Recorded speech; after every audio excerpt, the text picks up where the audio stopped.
First time since the federal indictments in the JEA scandal, a scandal that some have laid at the feet of Mayor Curry. Today, the mayor responded to questions about it from News4Jax reporter Jim Piggott. The man the mayor appointed to the JEA and who became executive director, Aaron Zahn, and the utility's chief financial officer, Ryan Wanamaker, have pleaded not guilty to fraud and conspiracy charges growing out of a failed attempt to sell JEA. Jim is joining us now live from the federal courthouse. Jim, many of our viewers are eager to hear what the mayor has to say about these indictments. Well, the mayor is basically sticking to his script about the investigation here on JEA from the federal courthouse by not saying a lot about it. But he did talk about some of the issues surrounding it. When former JEA CEO Aaron Zahn left the federal courthouse last week, I tried to get his side of the story and wanted to find out if he thought the mayor should be charged as well. A lot of people, they're saying you're the scapegoat as well, like you had said. Do you think the mayor should be held responsible? I understand, but do you think he should be?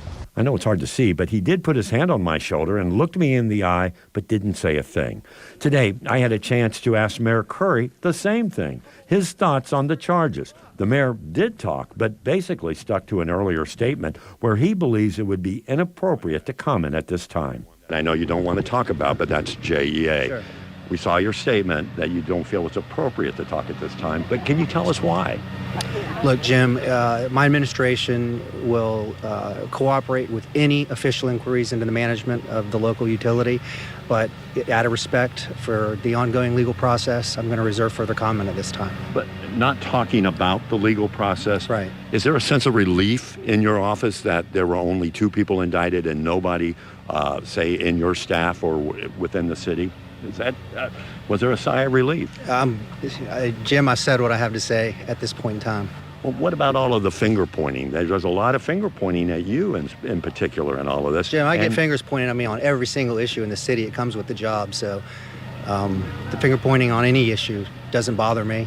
It's part of the job. And as it relates to this issue, again, we'll cooperate with any official inquiries, but respect the legal process, and I'm going to reserve further comment at this time. In the indictments, only Zahn and former JEA chief financial officer Ryan Wanamaker were named, and it all stems from allegations of the attempt to take millions in personal profits from a proposed sale of the utility through a controversial bonus plan that would have cost taxpayers hundreds of millions of dollars. While Curry didn't talk about the particulars, I did ask him about JEA today. I think right now you've got a board at JEA that's active. You've got leadership over there that's running the utility, and I think they're doing good work. So what happens now? Well, a trial date has been set for May, but already lawyers for Zahn and Wanamaker have asked for some delays in some of the hearings for next month. So it's more than likely that this trial is going to be delayed. And for that, we're going to be standing by. We're live at the federal courthouse. Jim Piggott, Channel 4, the local station.